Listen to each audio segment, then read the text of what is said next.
Hey guys, it's QuickyBaby and welcome back to World of Tanks, and this time I've got a full tank review for you on the LTTB, the Tier 7 Soviet light tank. The LTTB is one of the fastest vehicles in World of Tanks, and it has enough armor to be able to take a hit occasionally from higher tiered vehicles. With an 85mm with a devastating rate of fire that, if underestimated, can leave its opponents as smoking wrecks. If that all sounds like your cup of tea, then hang around, I've got some Ace Tanker gameplay coming right up, and if you have no interest in purchasing this Tier 7 Soviet light tank, then I'll tell you its weaknesses and how to outplay them on the battlefield. So let's see how the LTTB stacks up when its statistics are compared to its Tier 7 light tank rivals, the M41 Walker Bulldog, the WZ-131 and the Speerpanzer SP-1C. And for clarification, both the M41 Walker Bulldog and the Speerpanzer are going to be using their autoloaders, and I've equipped the WZ-131 with the 85mm, the same caliber gun that you use on the Tier 7 Soviet light tank. So DPM wise, that is damage per minute, the LTTB is only slightly better than the M41 Walker Bulldog, worse than the WZ-131, but way better than the Speerpanzer. The tank has lower penetration than the Walker Bulldog and the Speerpanzer, but better penetration than the WZ-131 at 170mm. The LTTB has 180 alpha damage, which is slightly lower than the 85mm on the WZ-131 and way worse than that 90mm that's on the Speerpanzer, but at least it does hit slightly harder than the M41 Walker Bulldog. One thing that's nice about the LTTB, at least compared to the Speerpanzer, is that its shell velocity is just so much higher, 630 meters a second with the Speerpanzer. That's really not very good at all. And it also does better than the 85mm on the WZ-131, but not quite as good as the M41 Walker Bulldog. I do like a high shell velocity. It gives your opponents less chance to change their movements, especially at long range. One thing I really don't like about the LTTB, however, is that it doesn't carry that much ammunition, only 42 rounds with 180 alpha damage,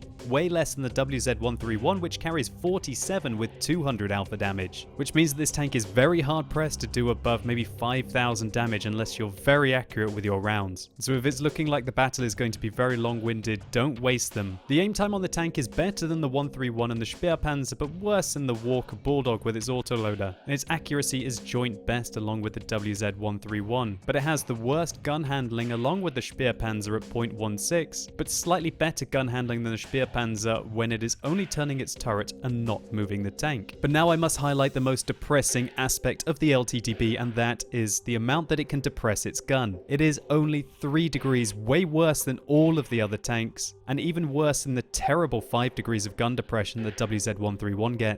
This means that the LTTB is only going to be able to spot over ridge lines and never be able to engage its opponents and be able to pull back easily without exposing a large amount of its armor. Thankfully, however, the tank is the second fastest in this comparison, 68 kilometers an hour. This thing is lightning fast when you look at its power to weight ratio, over 31. And its ground resistances aren't that much worse than the Speerpanzer. It really does make the German Tier 7 light tank look like a big fat slug. And this can certainly be one of the most fun and rewarding things when you're playing the LTTB, the fact that you can just bomb it around like a crazy Soviet madman. And now on to the other great aspect of the LTTB, it gets a surprisingly great amount of armor. Look at this, 90mm at the front of the hull and the turret, 45 at the side, and 75 at the side of the turret, and 40 at the rear of the hull, and 52 on the rear of the turret. Just to put that into perspective, the rear hull armor of the LTTB is way better than even the front of any of the other vehicles. And the back of the LTTB's turret is thicker than all of the other tanks as well, although you've got to take into account the curvature of the WZ-131. This means that when you're shooting at this Tier 7 Soviet light tank that you actually have to bother to aim if you're quite a low tier vehicle. If for some reason you're shooting up at an LTTB on the ridgeline, we can see that its effective armor goes to 200mm on the front plate, and if it exaggerates the angle even further, this is going to auto ricochet any round in the game. This means that when an LTTB is wiggling his way towards you, that he has about 170mm of effective armor on the front hull, and that means that a Walker Bulldog is a 50-50 whether it's going to go through if it hits this part of the armor. And don't try and whiff your shots in towards the turret, because as we can see, it ranges between 120mm all the way up to about 200mm of effective armor given the spacing.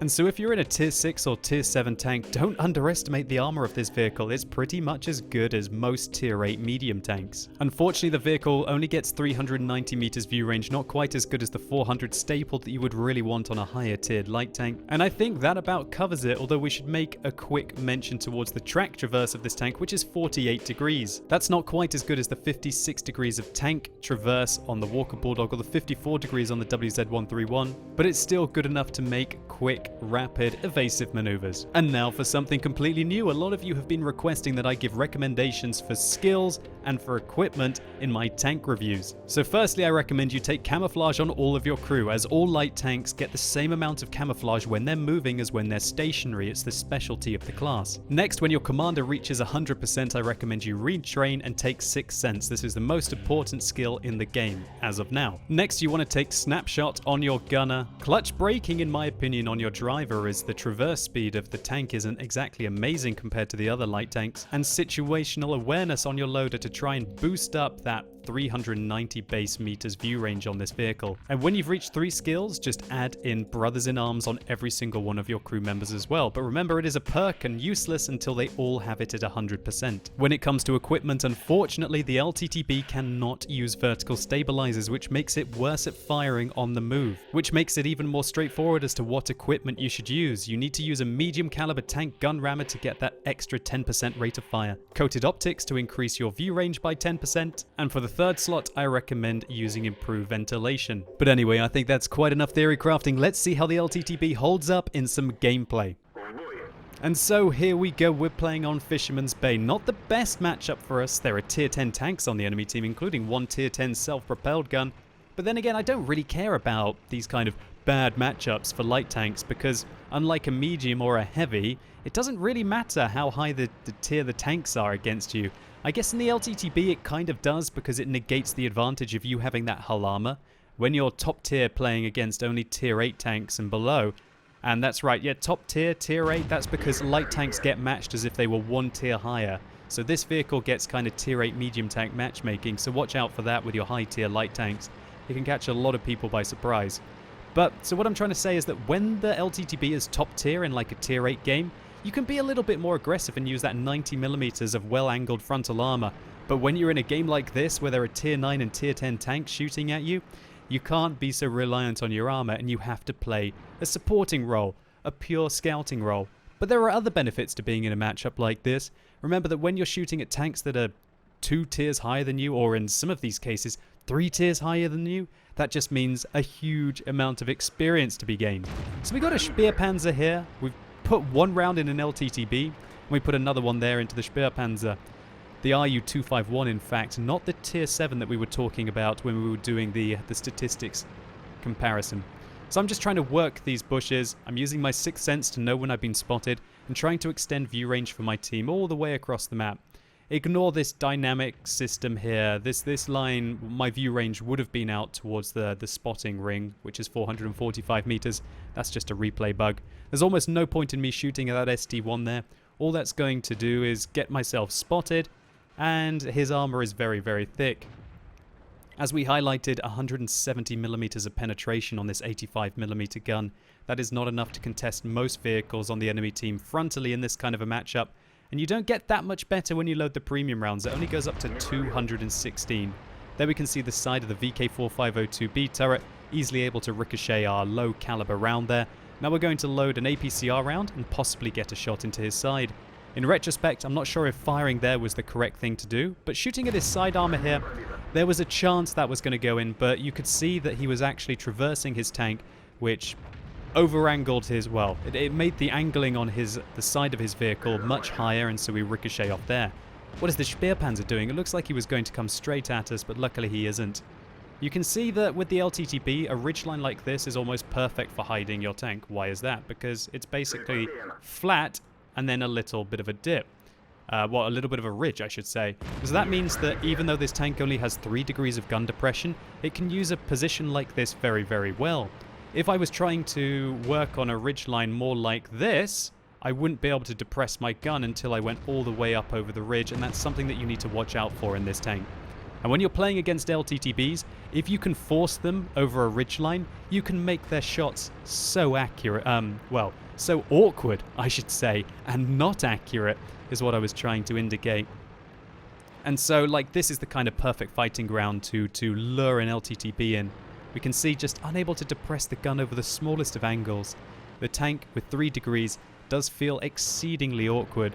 And whenever I play this tank in these kind of positions, you see me just trying to find a position which I can get a shot off into an opposite LTTB. So we put our first round into him, 195 damage done there. I don't want to get hit by that BL-10 gun on that Tier 9 Soviet tank destroyer. The Object 704 will rip apart my tank. I think if he rolls extra high, he can actually one-shot me, but that's very unlikely. So the LTTB is going after the artillery, and I decide to come over to see if I can save the artillery. The LTTB decides to shoot me and stop shooting at the artillery, so it looks like I'm doing a good job in saving him. I'm just auto-aiming at him and wondering why he's shooting at me and not the artillery now, but this is going quite well. Oh, darn it, the Object 704 decides to finish off the artillery, but we win our duel against the LTTB, putting 6 rounds into him, doing 950 damage and only taking 3 rounds in reply. Great result there. And we also managed to put a very lucky shot on the move into that Object 704. I have no idea how that one penetrated. I didn't look to see if I was loading an APCR round. I think I was using a standard AP round.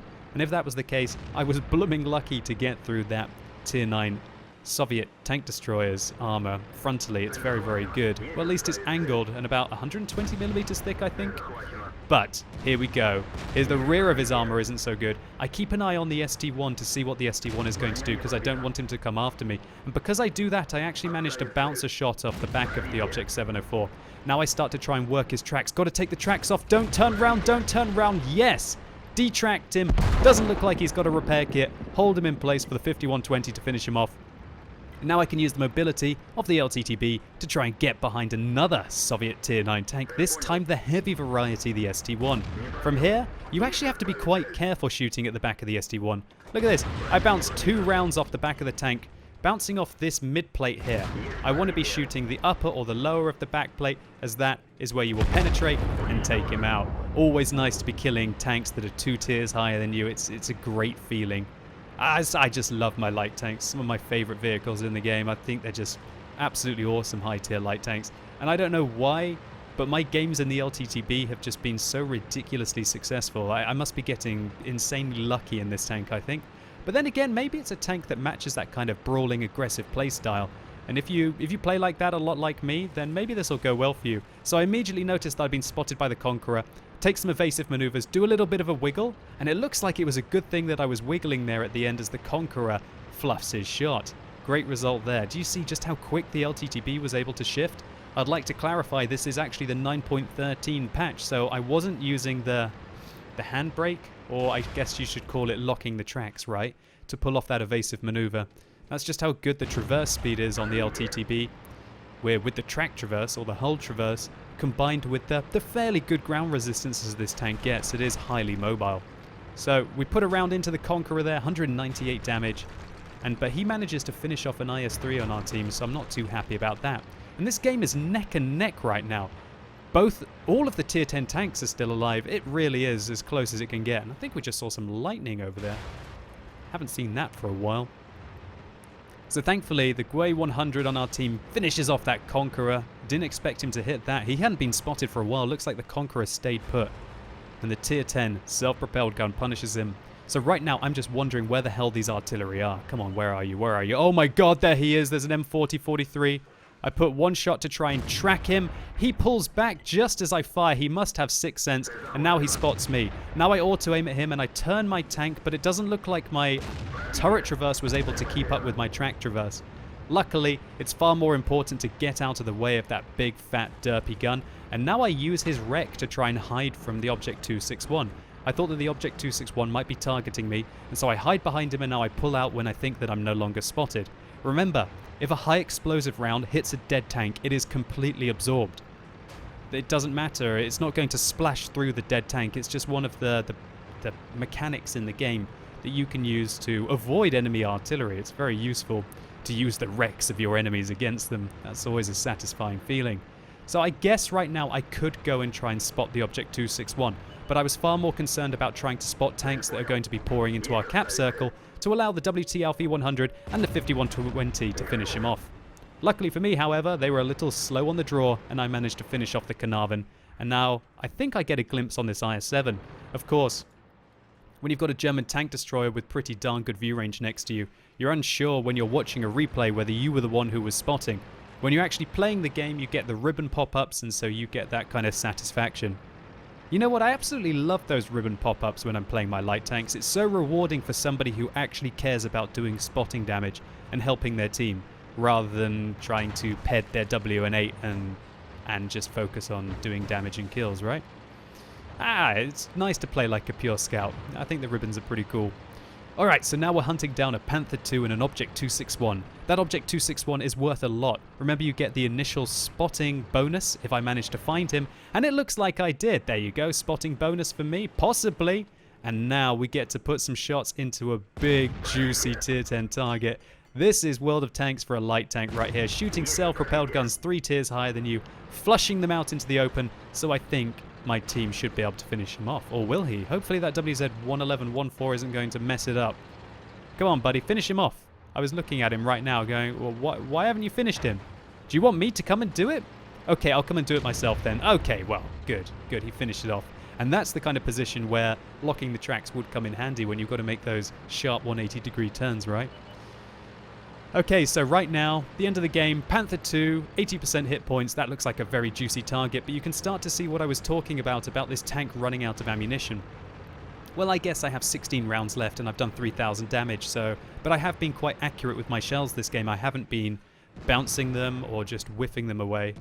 Unfortunately, however, you're going to see just how balanced a WT Alfie 100 is. Comes over, kills the IS-7, turns his tank to the right, and kills the Panther 2 as well. Well, that's fun. That's really fun for me. Played a real calculated, calm game the whole time. Still had some hit points to hopefully play around with at the end. And then that German tank destroyer just comes in and goes, mine.